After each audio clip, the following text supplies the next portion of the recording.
오늘 함께 은혜 나누실 말씀은 창세기 45장 25절에서 28절 말씀입니다. 25절에서 28절 다 같이 한 목소리로 읽습니다. 그들이 애굽에서 올라와 가나안 땅으로 들어가서 아버지 야곱에게 이르러 알리어 이르되 요셉이 지금까지 살아있어 애굽 땅 총리가 되었더이다. 야곱이 그들의 말을 믿지 못하여 어리둥절하더니 그들이 또 요셉이 자기들에게 부탁한 모든 말로 그에게 말하매 그들의 아버지 야곱은 요셉이 자기를 태우려고 보낸 수레를 보고서야 기운이 소생한지라. 이스라엘이 이르되 조카도다. 내 아들 요셉이 지금까지 살아있으니 내가 죽기 전에 가서 그를 보리라 하니라. 아멘. 이번 고난주간 새벽기도회 기간 동안 희생과 회생이라는 주제로 지난 3일 동안은 희생에 대해서 말씀을 드렸습니다. 오늘부터 내일과 모레 이제 후반 3일 동안은 회생에 대해 말씀을 드리고 묵상하며 기도하는 시간을 갖고자 합니다. 회생은 부활의 또 다른 표현이 아닐까. 어쩌면 회생이라는 단어가 어쩌면 저는 이제 다시 살아난다는 의미를 말해주는 거 아닌가 해서 그렇게 찾아봤더니 국어사전적 정의는 그렇지가 않은 것 같습니다. 회생은 돌아올 회자에 날 생자 또는 살 생자를 사용합니다. 글자 그대로 풀이하면 살아 돌아오다라는 뜻입니다. 국어사전에 나오는 풀이로는요, 거의 죽어가다가 다시 살아남이 회생. 죽지는 않았다는 얘기예요. 거의 죽어가다가 살아나는 거니까 죽지는 않았다라는 겁니다. 그러니까 어떤 사고가 나서 실종이 돼서 죽은 줄만 알고 있었는데 나중에 살아나는 경우, 그러한 경우가 가끔 드라마나 영화를 보면 그렇잖아요. 사고가 나서 주인공이 사라졌는데 한참 뒤에 나타나요. 사라진 동안 왜 안 찾아왔냐 그랬더니 기억상실증이 걸렸대요. 뭐 그런 식으로 뻔한 스토리가 있는데, 성경의 인물 중에 요셉과 요나 같은 성씨는 아닙니다. 요셉과 요나가 회생한 인물들이라고 볼 수 있습니다. 요셉도 죽은 줄만 알았는데 살아 있었고, 요나는 바다에 던져지고 물고기 뱃속에 들어갔는데, 그러면 사람들이 생각이 다 죽었네 라고 생각할 거 아닙니까? 죽은 줄만 알았는데 살아 있었습니다. 그들이 다시 나타난 것은 부활이 아니라 회생이다라는 겁니다. 반면에 부활은요, 다시 붙자에 살 활자를 사용합니다. 글자를 풀이해서 쓰면 다시 살아난다라는 것입니다. 그래서 국어사전에는 죽었다가 다시 살아남으로 풀이됩니다. 그러니까 부활은 죽은 사람이 다시 생명을 얻어서 살아나는 것.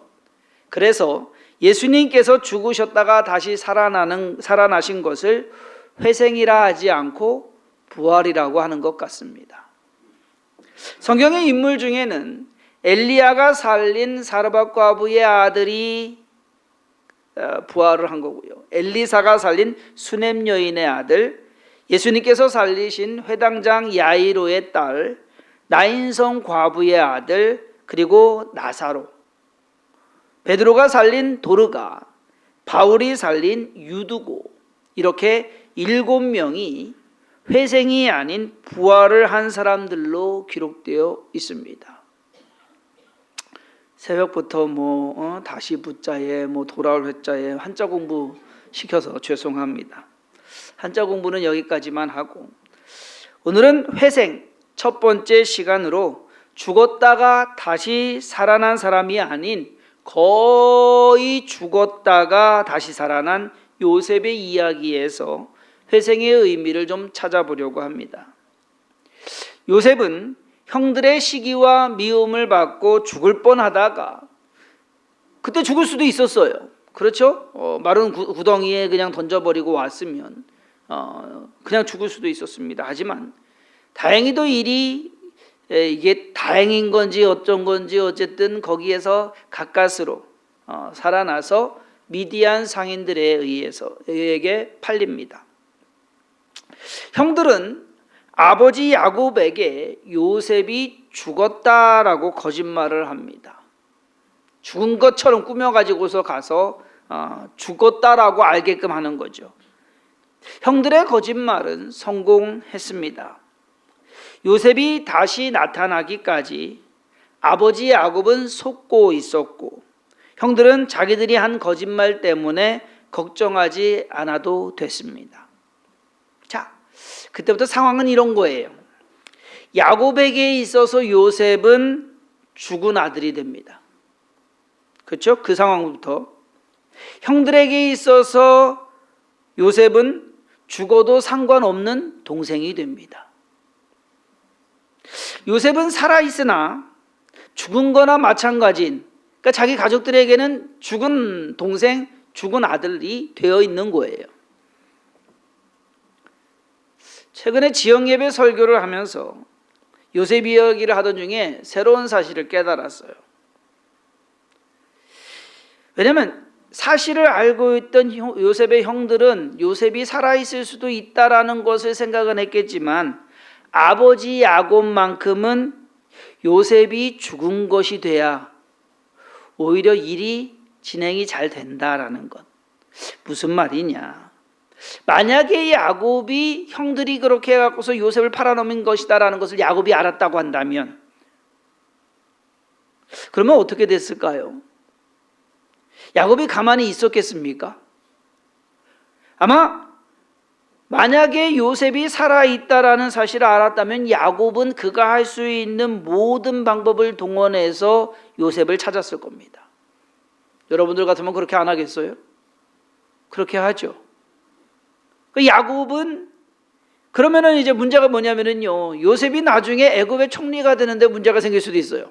시나리오가 그렇게 안 흘러갈 수도 있더란 얘기입니다. 오히려 좀 매정한 얘기지만은 야곱에게는 요셉이 죽었다고 믿는 일이, 그렇게 생각하는 일이 더 일이 진행상 낫다라는 거죠. 요셉이 죽었다는 소식은 야곱에게 실망감 이상을 주었을 겁니다. 동시에 그의 인생 속에서 이제는 요셉과의 관계가 끊어지게 됐습니다. 더 이상 요셉을 생각할 이유가 없습니다. 그렇게 되지 않았다면 야곱은 요셉에게 연연했을 거예요. 가뜩이나 더 사랑하는 아들인데. 우리의 인생에서 때론 죽은 것과 같이 사라지고 없어지고 끊어진 무언가가 있을 수 있습니다. 그런데 우리의 입장에서는 그것이 안 좋을 수 있는데 전체적인 우리의 인생 속에서 또는 하나님께서 만들어 가시는 무언가 작품 속에서는 그것이 나을 수도 있다라는 것. 요셉처럼 어쩌면 그렇게 된 것이 더 좋은 결과를 가져올 수도 있기 때문입니다. 요셉의 이야기는 이 땅에 오신 예수님의 삶을 조금 조명을 합니다. 낮은 데로 내려갔다가 아주 끝까지 내려갔다가 다시 높이 올라가는 것. 죽은 줄 알고 있었는데 죽지 않고 다시 살아난 그 이야기가 비슷합니다. 오늘 본문은 죽은 줄만 알고 있던 요셉이 살아있다는 소식과 그리고 그가 애굽의 총리가 되어 있다는 소식을 들은 야곱이 놀라는 장면을 기록하고 있습니다. 요셉이 형들에 의해 애굽으로 팔려간 때는 17살에서 20살 전후반. 요셉이 아버지 야곱을 만난 때는 몇 살이냐? 요셉의 나이 39살 때입니다. 그러니까 거의 20년 동안 야곱은 요셉이 죽은 줄 알고 살았어요. 여러분 20년이면은요 요셉은 야곱에게 있어서는 그냥 죽은 아들이에요. 더 이상 볼 수 없는, 죽었다고 알고 그렇게 믿었던 아들이 살아있는 것입니다. 야곱에게 있어서의 지난 20년 요셉은 없었습니다. 그런데 하나님께서 하시는 일이 그런 것 같아요. 없지만 있는, 안 되지만 되는, 하나님께서 하시는. 요셉이 살아있다는 소식을 듣자 야곱은 힘을 냅니다. 오늘 본문 27절에 그들의 아버지 야곱은 요셉이 자기를 태우려고 보낸 수레를 보고서야 기운이 소생한지라. 이때 야곱의 나이가 몇 살인 줄 아십니까? 130세입니다. 어쩌면 야곱은요, 그 소식을 안 들었으면 이때쯤 죽었을 거예요. 기력이 다해서. 그런데 요셉이 살아있다는 소식을 듣고 기운이 소생한지라, 그 소식 하나에 기운이 소생한지라. 그래서 내가 그 나이에 내가 애굽으로 내려가겠다, 아들 보러 가겠다 라고 해서 애굽으로 내려갑니다. 그리고 몇 년을 더 사는 줄 아십니까? 17년을 더 삽니다. 여러분, 좋은 소식 하나면 17년 더 살 수 있어요. 우리가 생각을 바꾸면 17년 더 살 수 있어요. 야곱이 17년을 더 살아요. 요셉의 회생은 야곱을 회생하게 했습니다. 야곱의 가족들을 기근이라는 환경의 어려움 속에서 살아나게 했습니다. 회생이 한 사람의 회생이 가져오는 파급 효과가 엄청나다는 것, 우리가 만들어낼 수 있는 것보다도 훨씬 더 크고 놀랍다는 사실을 알게 됩니다. 요셉의 이야기로부터 시작해서 성경은 끊임없이 다시 살아나는 것, 치료되어서 회복되는 것, 그리고 잃었던 것을 되찾는 것에 대해서 기록하고 있습니다. 성경의 이야기들이 그래요. 안 되는데 되는, 없어졌는데 있는, 부족한데 채워지는, 그것이 하나님께서 우리에게 베푸시는 그러한 하나님의 복이고 은혜다라고 하는 것. 이번 고난주간 새벽 기도회를 통해서 성도님들의 삶에서 회생되어야 할 무언가가 다시 살아나는 기적이 일어나기를 간절히 소망합니다. 무엇이 회생되어야 하는지 생각해 보자고 한다면 우리가 무엇을 잃었는지 먼저 알아야 합니다. 성도님들의 삶에서 지금 잃은 것 또는 죽은 것은 무엇입니까? 물질? 돈을 잃으신 분도 있을 것이고, 건강을 잃으신 분도 있을 거예요. 일, 즉 사업이나 직장을 잃은 분도 있을 것이고, 좀 더 나아가서 가족을 잃으신 분도 있을 겁니다. 또는 다른 사람과의 관계를 잃으신 분도 있을 겁니다. 우리가 세상을 살면서 다 가지고 살 수는 없어요. 그렇지만 때로는 안타깝게 여길 수 있는, 내게 있어야 되는데 내 의지와는 상관이 없이 잃게 되는 그러한 무언가가 있다라는 것. 회복되지 않을 것 같은 그러한 것들이 생각지도 않게 회생되는 역사가 있기를 간절히 소망합니다. 누구처럼? 야곱처럼 요셉처럼. 없을 것 같았는데, 죽었다고 생각을 했는데, 죽었다고 믿었는데, 그렇게 알고 있었는데. 여러분, 중요한 것은 뭐냐면요, 야곱이 요셉을 살려낸 것이 아닙니다. 야곱이 요셉을 찾은 것도 아닙니다. 그냥 야곱은 가만히 있었어요. 헤어졌던 야곱과 요셉을 다시 만나게끔 해준 것은, 지금 형들이 와서 이야기하지만 형들이 아니잖아요. 하나님이 그렇게 하신 겁니다. 요셉이 죽었다는 소식을 들은 그 후부터 야곱은 요셉을 위해 한 일이 아무것도 없습니다. 할 수 있는 것도 없었습니다. 반면에 요셉은 형들에 의해 팔려간 순간부터 자기 의지대로 살지 못했습니다. 두 사람을 다시 만나게, 그동안 요셉을 살려주시고 보살펴주시고 높여주시고 애굽의 총리가 되게 하신 분은 하나님이시더라 하는 것. 요셉이 자기의 노력으로 애굽의 총리가 된 것 아니지 않습니까? 제가 지역 예배 드리면서 우스갯소리로 그렇게 해요.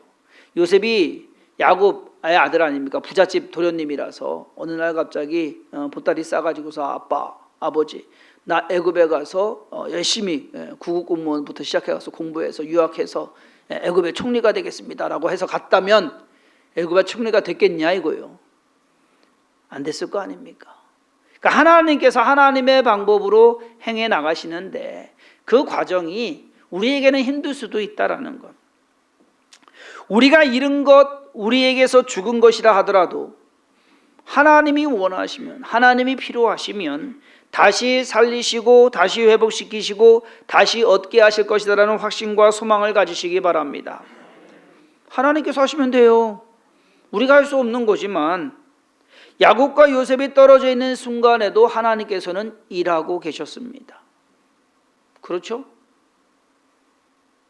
요셉이 자기 인생을 볼 때 참 안 되는 인생처럼 느꼈을 거예요. 형들한테 미움받아 가지고서 노예로 팔리고 나름 열심히 살았는데 누명을 쓰고 감옥에 갇히고, 야, 인생 참 꼬인다 꼬여. 이렇게 안 될 수가 있을까? 그런데 모든 것이 내려가는 것 같지만 그 내려감을 통해서 올라가는, 회생으로 가는 지름길을 가고 있었다라는 것. 야곱이 요셉을 찾지는 않습니다. 죽었다고 믿었기 때문에 요셉이 야곱을 찾아가야 됩니다. 둘이 만나려면 요셉이 찾아가야 돼요. 살아있는 사람. 그런데 노예의 신분으로 보디발의 집에서 도망쳐 나오는 것이 쉽지는 않았을 겁니다. 그런데 성경 이야기를 보면 요셉은 도망칠 생각도 아예 없는 사람 같아요. 아마 도망치다가 걸렸으면 요셉의 인생은 더 꼬이게 됐을 겁니다. 왕의 감옥에 갇히게 된 요셉은 더 깜깜하고 막막하고 두려웠을 겁니다. 요셉과 같은 상황이 처하게 되면요, 사람들은요 그 상황을 이해하려고 해요. 왜 나한테 이런 일이 일어나는가? 근데 이해가 안 돼요. 그 상황에서 내가 할 수 있는 일이 무엇인지 그저 깨닫고 그냥 내 할 일 해나가는 수밖에 없습니다. 그것이 정답입니다. 요셉처럼. 일은, 그리고 기회는 하나님이 만드셔야 됩니다. 우리가 만들어내려고 부단 애쓰고 하면 엉뚱한 것이 나와요. 가만히 계시면 돼요. 주위 사람들로 하여금 꿈을 꾸게 하고요, 요셉으로 하여금 꿈을 해석하도록 하십니다. 요셉이 꿈꾼 거 아니잖아요. 한동안 그 꿈쟁이 요셉. 그래서 요셉처럼 꿈을 가져라라고 이제 설교하신 분들이 많은데 요셉은 자기의 인생에서 꿈을 꿔보지를 않았습니다. 남의 꿈은 해석했습니다. 요셉은 하루아침에 인생의 가장 밑바닥에서 그 왕의 감옥에서 나와서 가장 높은 애굽의 총리가 됐습니다. 그리고 나서야 요셉은 아버지 야곱을 찾아갑니다. 야곱의 입장에서 보면 죽었던 아들이 살아서 돌아온 것, 그것이 회생, 생각지도 않은 일이 벌어진 것입니다. 기대하지도 않았는데 기대할 수 없는 일이 자기의 눈앞에 이루어진 겁니다. 요즘 경기가 참 어렵습니다. 장사하시는 분들은 IMF 때보다, 그리고 코로나19를 지나는 그 3년보다 더 어렵다고 그렇게 합니다. 좋아질 기미가 보이지 않는 것 같습니다. 성도님들의 삶에 회생의 역사가 있기를 축원합니다. 작년 연초였어요. 제가 그랬거든요. 괜히 뜬금없이 올해는 좀 꽁돈이 생겼으면 좋겠습니다. 기억나시죠? 예. 그 해에 저도 여기저기서 꽁돈이 생겼어요. 뭐 얼마라고는 정확하게 여러분들한테 말씀드리기는 거시기 하지만 예, 여러분들도 꽁돈 생겼다는 얘기 많이 하셨거든요. 작년에. 이상하게 올해는 꽁돈이 안 생기네. 예. 올해는 꽁돈 대신에 죽어가는 것이 살아나는, 또는 죽었다고 생각했던 것이 살아 돌아오는 회생의 축복이 있기를 주님의 이름으로 축원합니다. 오늘의 여러분들의 간절한 기도가 하나님의 뜻을 깨닫게 되고, 그리고 하나님의 방법으로 묵묵히 순종하며 따라갈 때 하나님께서 회생시키시는 그러한 역사가 여러분들의 삶 가운데, 또 육신 가운데, 그리고 모든 인생 가운데 넘쳐나시기를 주님의 이름으로 축원합니다. 기도하겠습니다. 하나님, 인생을 우리의 힘으로, 우리의 생각으로, 우리의 노력으로 살아간다고 한다면 그 인생은 참 팍팍하고 힘들고 어려울 수밖에 없습니다. 하나님께서 하나님의 방법으로, 하나님의 능력으로, 하나님의 지혜로 우리의 인생을 만들어 가신다면 그 속에는 회생이 있는 줄 믿습니다. 다시 살게 하시는, 다시 살아나게 하시는, 다시 회복되게 하시는 그 하나님의 은혜가 우리의 삶 가운데 있게 하여 주옵소서. 잃었다고 생각하는데 잃지 않은, 없어졌다고 생각했는데 없지 않은, 항상 우리의 삶 속에서 하나님의 은혜는 늘 있었습니다. 우리가 복이 없는 사람들이 아니라 복이 있는 사람들입니다. 그러므로 하나님의 은혜 가운데서 믿음 가지고 소망 가지고 하나님의 뜻을 의지하며 살아가는 삶을 이루게 하여 주옵소서. 오늘도 하나님의 뜻을 구하며 기도할 때 하나님 회생의 역사가 우리의 삶 가운데, 가정 가운데, 육신 가운데 풍성이 넘쳐나게 하여 주옵소서. 예수님의 이름으로 축복하며 기도했사옵나이다.